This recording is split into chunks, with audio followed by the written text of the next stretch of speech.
What's up, YouTube? This is my shoulder workout. This is meant to show you what works best for me and hopefully offer you some variations to add into your own workout.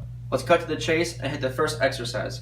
Shoulders have kind of been like my arch nemesis throughout lifting, so I've really taken a liking to the Unilateral Shoulder Press, which allows me to focus on isolating each arm in a fashion that my body's really not used to, instead of focusing on a compound exercise like the standing military barbell press, which incorporates also your glutes, lower back, and core. I've learned to leave my ego out of it and grab a weight where I can really focus on a 3-1-3 tempo and force myself to sit down so there's minimal lower body recruitment. Therefore, I'm forced to control both the eccentric and concentric contractions of each arm while holding the non-contracting arm in place and focusing on stabilizing it. It also helps me to iron out some of the muscle imbalances between my left and the right side of my body. I aim to hit about 4 sets of 6 to 8 reps. Next, we have a superset. For the seated side raises, it's imperative that you don't flap your arms around carelessly like a bird. Focus on the negative. Hitting the mid-delt is a point of importance for me, so even when I'm completely fatigued, I try to slow down and focus on a controlled movement. My aim was to achieve about 3 seconds on the way up and 3 seconds down for my tempo. To really kill the shoulders, a tip is to not go all the way down and rest, but to keep the motion going. Don't pause at the bottom, so when you bring the weight down slowly, right before you hit the end of the movement, start to begin to contract and bring the weight up again. Supersetting this with front raises to target the front delts once more after we hit those crazy shoulder presses completely destroyed my shoulders.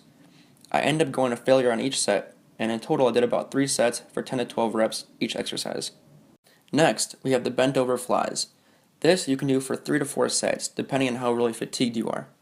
Now, when doing the bent over flies, what I try to do is imagine that I'm squeezing a pencil between my shoulder blades. So, at the peak of that contraction, you try to squeeze that pencil as hard as you can, while controlling the negative on the way down, and not letting your hands just fall with gravity. So, you're really focusing on coming up and squeezing until you hit the peak of the contraction, and then on the way down, focus also on controlling your arms and the movement of the muscle. You want to keep your chest close to your knees and really focus on that mind-muscle connection, squeezing at the top. You want to aim to also hit this for about 3 sets to 10 to 12 reps. Next up, we have the dumbbell rear delt bench flies. These are similar to the bent over flies in that you want to remember the mechanism or the metaphor of squeezing that pencil between your shoulder blades. This exercise I recently implemented into my workout and it's been absolutely fantastic. So my reason for using the bench is to isolate the target muscle fibers, being the rear delts, and to limit any extraneous included assisting muscles. So although I did have some chest recruitment, as you can see, I kept trying to push my shoulders forward and my chest forward too. That way I can really limit that and keep the stress on the rear delts. So that's something to think of. You want to push your shoulders forward against the bench, so you're only using your rear delts. If you're lacking in the rear delt department, I would definitely give this a whirl. For this one too, you want to keep the weight light and you want to hit about 3 to 4 sets for 10 to 12 reps. Really focus on that mind-muscle connection, leave your ego out of it, and focus on contracting slowly and keeping the right tempo. To hit my traps and really polish off the shoulder workout, I did 4 sets of dumbbell shrugs. I started with about 12 reps, and then by the end of it, I was hitting between 6 to 8 reps, increasing the weight after every set. You want to make sure that you pause at the peak of contraction momentarily. So what that means is that you bring the weight up, you pause for a second or two and really stress your shoulders, and then focus on the negative on the way down. Also, remember not to incorporate any other muscles, so that might be the biceps, for instance. You don't want to lift the weights or the dumbbells with your biceps because that really takes away from the shoulder movement. I try to maintain the same posture and again focus on the slow contraction on the way up and the release on the way down. Remember that while you're doing this, it's important that you breathe. So breathe as you're going down and then breathe at the peak of contraction. You don't want to hold your breath. Also, if you think that you're going to need some wrist straps, go for it. That's something that I'm definitely going to need, as you can see in the video going forward. I'll definitely be investing in a pair of those. Since I already do biceps and triceps separately, throwing them in the shoulder day, I decided to put a lighter range for the reps. So I did about 10 to 12 reps for this, 3 sets.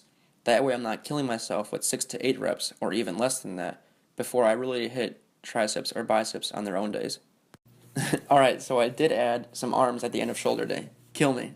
But I did a superset of incline dumbbell curls and dumbbell tricep kickbacks. I love the incline dumbbell curl because it allows for a much greater range of motion.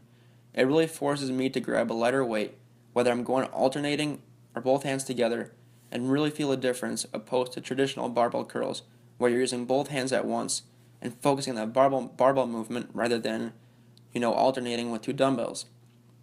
At first I thought tricep kickbacks were nonsense.